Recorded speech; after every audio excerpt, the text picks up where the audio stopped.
Okay, since eksaktong 6 na po, siguro mag-start na po tayo. Mukhang napasarap po ng tulog ang iba. No, anyway, praying for ano po na mapakinggan din po nila itong ating devotion for today, no? Yan. So start na po tayo, no? Ang ating pong devotion for today is actually pang 44 na po. Day 44 na po ng ating devotion. Good morning, Kuya Edgar. Yan.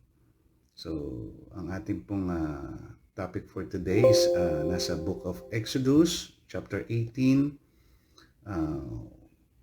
verse 1 to 27. So, mahaba-haba po siya, no? So, yun po, ang title po ng ating daily devotion is Wisdom in Leadership and Humility sa Ingles, at sa Tagalog naman po, karunungan sa pamumuno at pagpapakumbaba. No? So, yun po. Bago po tayo magsimula, tayo pong lahat ay mag-pray. Father God, maraming salamat, Lord, sa umagang ito, Panginoon. Maraming salamat, Lord, sa panibagong umaga na binigay mo, panibagong buhay, Lord, na haharapin namin, Panginoon. Lord, patawarin mo kami, Lord, sa aming mga pagkakasala, Panginoon. I-guide mo kami, Lord. Bigyan ng wisdom, Panginoon, sa umagang nito sa aming pag-aaral, Lord, ng iyong salita po, Lord. At naway maging productive kami, Lord, sa buong maghapon, Panginoon. At gabayan mo kami, Panginoon, ng Holy Spirit, Lord. At ingatan, Lord, sa buong maghapon, Panginoon. Buksan mo, Panginoon, ang aming mga puso't isipan, Panginoon, upang sa ganun ay lubos namin maunawaan, Panginoon, ang word mo na ipaparating sa amin, Panginoon, ngayong umagang ito. In Jesus' mighty name we pray. Amen. Yun. So, ayun po. Good morning po sa kila Master. Kuya Ping, good morning. Miss Sis Ana Katagasan. Yan, good morning po sa inyo. So, tayo pong tayo po dadako na po dun sa ating topic, no? So, sa Exodus 18, verse 1 to 27 po, no? Ang title po ng ating pag-uusapan ngayon ay pinamagatan kong karunungan sa pamumuno at pagpapakumbaba. No, ito po yung story po ng kung babasahin po natin yung Exodus chapter 18, 1 to 27 po. Mas maganda kung may time po kayo mamaya, basahin niyo po siya ng buo. Pero ngayon po, since medyo mahaba siya, ibubuod na lang po natin siya, isa-summarize na lang natin, no, yung nabasa po natin, no. So sa Exodus 18 po nga, mababasa natin doon yung pagdalaw po ni Jethro. Si Jethro po ay biyenan po ni Moises, no. Matapos marinig ang lahat ng ginawa ng Diyos para sa Israel po, so kung paano iniligtas ng ating Panginoon ang mga ang Israel sa Egypt. So dinala ni Jethro kay Moises ang pamilya niya, yung asawa niya at yung dalawang anak niya, no? Na magkita po sila, ibinahagi po ni Moises yung kabutihan at katapatan ng ating Panginoon sa kanila, kung paano sila nakaligtas sa kamay ng mga sa kamay ng Egypt, no. So yun po, nagpuri si Jethro at kinilala niya na ang Panginoon ay higit sa lahat ng Diyos, no po. At yun po, habang nagstay nga po sa nakasama ni Jethro si Moises, kinabukasan po may napansin po si Jethro, yung biyenan po ni Moises, na isang bagay. Habang si Moises po ay nakaupo bilang isang hukom ng bayan mula umaga hanggang gabi po, at yung mga tao naman po ay nakatayo at naghihintay ng kanilang turno, nakita po ni Jethro ang pagod ni Moises, no? At yung pagod din po ng mga tao, no? Kumbaga yung hirap nila at yung pagod nila. So kaya ang ginawa po ni Jethro bilang biyenan niya, pinayuhan niya si Moises na pumili ng mga lalaking may takot sa Diyos at mapagkakatiwalaan at uh, namumuhi sa kasakiman. So, ang mga ito ay hawak sa maliliit na usapin po nila, habang ang may hirap na kaso lamang ang dadalhin kay Moises, no? Sa ganitong paraan po, gagaan yung kanyang pasanin at mas magiging maayos ang sistema, no? Mahalagang pansinin na nakinig, mahalaga po na mapansin natin dito na nakinig si Moises sa ginawang payo po ng kanyang biyenan sa kanya, no, si Jethro. So, doon po tumakbo yung ating story, no. So, himay-himayin po natin siya, no. So, from talata 1 hanggang 12 po, doon po pinapakita po yung patotoo ng kabutihan ng ating Diyos, no. Kaya nga po sabi ko sa inyo, kung may time kayo mamaya, mas magandang mabasa niyo po siya ng buo. So, bago pa man po ang usapin tungkol sa pamumuno, makikita muna natin ang pagbabahagi ni Moises tungkol sa ginawa ng Diyos. Ang patotoo niya ay nagdala ng kagalakan at pagsamba kay Jethro, no? So, yun po. Dito po pinapakita po, no, kapag binabahagi natin ang kabutihan ng Diyos sa atin, may mga taong makikilala pa ng lubos po yung ating Panginoon, no? Ang ating kwento ng pagliligtas, pag-provide, mga blessings po na nare-receive natin galing sa ating Diyos ay maaaring maging daan upang ang iba ay manampalataya, no? Ang iba ay makakilala sa ating Panginoon, no? So, natatanong po ba natin yung ating sarili kung when was the last time po na ibinahagi natin yung mga blessings, yung mga biyaya, yung mga tagumpay na nare-receive natin galing sa ating Panginoon, di ba? Kailan po ba natin huling ibinahagi ito sa ibang tao na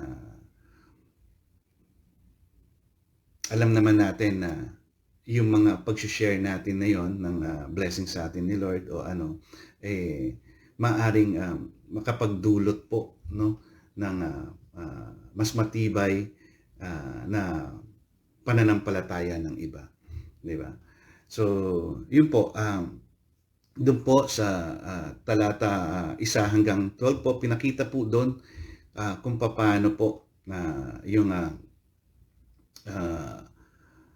yung ginawa po ni Moises, no. Ang patotoo po niya ay nagdala ng kagalakan, kasi kinuwento niya po doon sa nung nagkita po silang magbinan, kinuwento po niya talaga kay Jethro doon sa kanyang binan kung paano po iniligtas, paano yung mga pinagdaanan nilang hirap ay napagtagumpayan kasama po ang ating Panginoon. Yeah. So, sa ganung kwento po niya, mas lalo pa pong tumibay at naging mataas yung pananampalataya, no, ng kanyang biyenan na si Jethro po kaya sa ating mahal na Panginoon po. Pangalawa po, hindi mabuti ang mag-isa. So, ito po ay matatagpuan naman po sa talata 13 hanggang 18. So, doon po makikita niyo po siya pag binasa niyo siya, no? Bagamat tinawag si Moises ng Diyos, hindi ibig sabihin na kailangan niyang akuin ang lahat, no? Ayun po, malinaw. So, bagamat tinawag si Moises ng Diyos, hindi ibig sabihin na kailangan niyang akuin ang lahat. Minsan, ang sobrang pag-aako ng responsibilidad ay maaaring magdudulot ng pagka-burnout, pagkainis, at paghina ng ministeryo. So maraming Kristiyano po ngayon ang napapagod. Marami tayong kapatiran na napapagod pagdating po sa pamilya, sa trabaho, sa ministry. Dahil iniisip nga po nila na sila lang ang dapat gumawa. So sila lang yung gumagawa, sila lang yung may alam, gano'n. Parang so nababurnout po talaga sila, no? So andyan yung bigla na lang sila mag-give up. Ayoko na, pagod na ako di ba? Ngunit dito po kasi ipinapakita po ng ating Diyos na ang gawain ay hindi para sa iisang tao lamang, no? Alam po ng ating Panginoon kung sino po yung mga tamang tao na dadalhin sa atin. So bigyan po natin sila ng chance. Bigyan natin sila ng chance na makatulong. Bigyan po natin sila ng chance na pag-aanin po yung mga responsibilidad na binibigay sa atin, no? Wag po natin silang pag-isipan na aagawin nila sa iyo yung ministering hawak mo, or wag natin pag-isipan na nagmamagaling sila, nagmamarunong sila, no? Hayaan po natin sila mag-shine din sila, no? Upang sa ikagagaan din po ng ating mga responsibility, no? I-delegate po natin ng maayos yung trabaho, yung mga task na binigay po sa atin, nang mas lalong matutukan po natin. Lagyan natin ng tamang sistema, no? Hindi porket ikaw yung nauna, hindi, akin to, kaya ko to, ganito, ganyan. So, yun po, yung isang lesson na natutunan po natin dito. No, ang paghingi po ng tulong ay hindi kahinaan. Ito po ay karunungan, no? So, doon po hindi naman po pagiging wais din 'yon, di ba? Kasi pangit naman yung ibigay mo na sa kanila lahat. O sige, kayo na, ganyan. Diba? Pero iba pa rin po yung tawag dito na madedelegate natin ng tama. Kasi ako po ay naniniwala na yung mga taong dinadala din sa atin sa church ay dinadala yan upang makatulong. Dinadala yan ni Lord sa atin para mapagaan po yung ating mga responsibilidad, no? Kaya bigyan po natin sila ng task, kayaan po natin silang mag-grow, no? Yung mga pagkakamali, yung mga kasama po 'yon. Doon po natututo ang mga tao, at kung sila naman po ay willing makinig, at tingin ko naman po papakinggan naman nila kung ikaw naman ay nagsasalita ng tama, maramang po magkakaunawaan at magkakaintindihan po ang lahat. Mas mapapagaan po yung trabaho po sa tamang sistema po, no? So, yun po. Sa number 3 po, yung kahalagahan ng delegasyon. Ito nga po, actually, kadugtong po ito nung sinasabi ko na kanina, no? Ito po yung matatagpuan sa 19 to 23 po, no? Verse 19 to 23. Nagbigay si Jethro ng malinaw, si Jethro po, yung biyanan ni Moises, no? Nagbigay po siya ng malinaw na plano kung ano po yung gagawin, di ba po? So, turuan ng mga tao, ng mga kautusan ng Diyos, pumili ng mga leader na may takot sa Diyos, ibahagi ang responsibilidad. Mapapansin na ang kwalifikasyon ng mga itatalaga ay hindi lamang kakayahan, kundi karakter.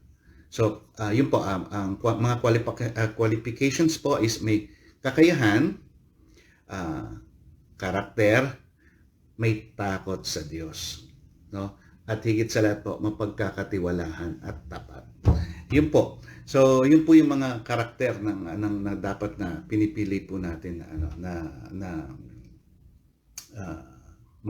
leader, or yung mga kasama po natin doon sa ating system na binubuo, no? So, yun po, sa gawain ng Diyos, mas mahalaga ang para po sa akin, mas mahalaga ang karakter kaysa sa talento. Kasi po yung talento po ay natututunan, no? So yung karakter po kasi kumbaga nasa tao na yan no? So kung ayan ayaw magpaturo, ayaw mag-submit, di ba? medyo mahirap po yun. Medyo mahirap tayo dyan. So, kahit na talentado pa siya, di ba? So, mahirap po yun, no? So, yun po, mas maganda po rin talaga mahubog yung character, no? Yun po yung ating titignan, no? Sa pang-apat po, ang pagpapakumbaba ni Moises, no? Ito po yung makikita sa 24 to 27. Doon po makikita nyo na hindi nakipagtalo si Moises. Di ba? Hindi siya nakipagtalo. Teka, hindi niya sinabi na, teka, biyanan lang kita, leader ako dito eh. Di ba? So, hindi siya nakipagtalong ganun. Ang tindi na nung pinagdaanan ko. Wala siyang sinabing ganun. Matindi na yung pinagdaanan ko. Tapos ganito, ikaw dadating ka dito. Pagsasabihan mo ko kung anong dapat kong gawin. Wala po tayo narinig na ganun. No? So, hindi nakipagtalo po si Moises. Hindi niya sinabi ako ang leader dito. Di ba? Alam ko ang ginagawa ko. So, sa halip po, nakinig siya at sumunod. No? So, yun po, di ba? Dito, magandang lesson din po ito sa mga may mga biyanan po dyan hindi po lahat kaaway ang biyanan. Ano po? So, yun po, may magandang naidudulot din po ang mga biyanan natin, di ba? Basta makinig lang po tayo at sumunod. Ano po? So, yun po, pero dito po, kidding aside po, yun nga, never mong nakitang nakipagtalo si Moises. Bagamat siya yung leader, no? ng grupo, hindi siya nagpakita na anumang nadismaya siya sa pakikialam o pagbibigay ng payo. Bagkos nakinig siya, buong puso siyang nakinig. At ito po yung ito pa yung isang maganda dito. No? After niya makinig, in-apply niya po, no? Yun, ang tunay na leader po kasi ay marunong makinig, di ba? Hindi po pwedeng in lahat yung gusto mo lang yung masusunod, di ba? Aalisan ka ng tao mo, di ba? Aalisan ka ng tawag dito ng sinasakupan mo, di ba? Aayawan ka nila kung hindi ka marunong makinig, no? Ang pagpapakumbaba po ay daan sa mas maayos na paglilingkod. No? So wala naman pong sabi nga po nila, 'di ba, sa Bible, 'di ba? Kung yung mga nagmamataas ay binababa ng Diyos. Yung mga nagpapakumbaba ay itinataas ng ating Panginoon. 'Di ba po? So ito po meron po akong nilagay na mga personal na aplikasyon ko po. Pwede niyong sundin, pwede niyo pong gamitin, or pwede rin po kayong gumawa ng sa inyo, no? So may mga ito po, may mga responsibilidad ba akong kailangan ibahagi sa iba? Ako ba ay marunong tumanggap ng payo, no? Ito po yung mga katanungan ko po sa sarili ko, no? Pinapahalagahan ko ba ang karakter kapag pumipili ng mga taong pagkakatiwalaan? Naglalaan ba ako ng oras upang ibahagi ang kabutihan ng ating mahal na Panginoon sa aking buhay? So, yun po yung mga personal kong katanungan, no, sa ating pong devotion ngayon, sa ating pong pinag-aralan ngayon na word ni Lord, no. So, kayo po, kung may naisip po kayo, pwede nyo rin pong itanong at sagutin, no. So, ang importante po, humingi po tayo ng wisdom kay Lord, kausapin natin si Lord, at upang mag-guide niya tayo, no. Magpasalamat po sa Diyos sa mga taong tumutulong sa iyo o tumutulong sa atin. Kilalanin kung saan ka napapagod at ipanalangin kung paano ka magde-delegate, di ba? Humanap ng mga taong maaari mong i-mentor o magpa-mentor o pagkatiwalaan sa maliliit na gawain. Ibahagi natin yung kabutihan. Higit sa lahat po, yun. Ibahagi natin yung kabutihan ng ating Panginoon sa buhay natin, no? So, yun po. Doon po nagtatapos ang ating maiksing devotion for today. na pinamagatan po natin ng karunungan sa pamumuno at pagpapakumbaba. In English po, wisdom in leadership and humility. So, muli po, ito po yung matatagpuan sa Exodus 18:1 to 27. So, kung may time po tayo at bago po mag-work, bago lumabas ng bahay, mas maganda pong mabasa po natin yung verse na 1 to 27. So, muli po, magandang umaga po sa lahat at God bless everyone. Tayo pong lahat ay manalangin para sa ating closing. Father God in heaven, napaka-bless namin, Panginoon. At araw-araw, Lord, paggising namin, Panginoon, yung word mo ang hinaharap namin, Panginoon. Yung salita mo, Lord, ang nagbibigay buhay sa amin, Panginoon. Upang mapagtagumpayan namin, Panginoon, yung maghapon na dadaan sa amin, Lord. Lord, maraming salamat, Lord, at binubuksan mo, Panginoon, ang aming mga puso't isipan sa mga ganitong gawain, Panginoon, at malaking bagay, Panginoon, ang naidudulot nito, Lord, at malaking kagaanan, Lord, sa mga pinagdadaanan namin, Panginoon. Lord, maraming salamat, Lord, sa karunungan, Panginoon, na binibigay mo sa amin sa araw-araw, Panginoon. Guide us, Lord, sa maghapon ito, Lord, at naway may share namin, Panginoon, yung mga natutunan namin ngayon, Lord. May share namin, Panginoon, yung mga blessings, yung mga biyayang aming natatanggap mula sa iyo, Panginoon. Lahat ng kapurihan, Panginoon, ay sa iyo lamang. In Jesus' mighty name we pray. Amen. Yon. Good morning po sa lahat. Good morning.